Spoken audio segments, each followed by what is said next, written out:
डालमा जेनटा कि अरुआ भात संगे बहुत ही बढ़िया लगसी। अरुआ भात और डालमा समस्तंकर फेवरेट। आ जदि भोग होइछि तो सेटा आहरी टेस्ट दुई गुणा हो जाएसी। तो चलो देखमा रेसिपी। राहड़ी दाली गोटे कप आ 1/4 कप मुग दाली धोईकी रखीदेली। आउ इनु जिन परिबा नहीं सबके काटी देछे।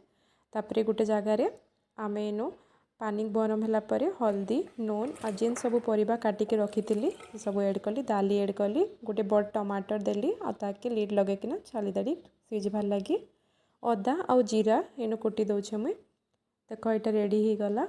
आउ दाली भी सिझिकी इनु हो गला रेडी। तार उपरे देख मुझे छुंक देवार लगी पड़जिबार लगी घी देली तेजपतर आउ जेन अदा जीरा कुटिकी रखी सेटा ऐड कली। तार उपरे जेन तालमा आम सिझेकी रखी सेटा ऐड कराला। ये भी 2-3 मिनट फुटामा अदार फ्लेवरटा आसपा। तार उपरे नड़ियार कोरा ऐड है।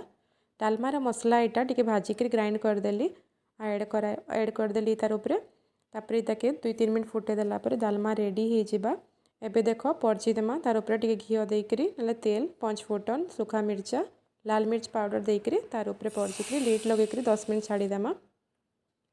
रेडी हो गला आमर डालमा। आउ एबे मुई सर्व करदेमी अरुआ भात सांगे।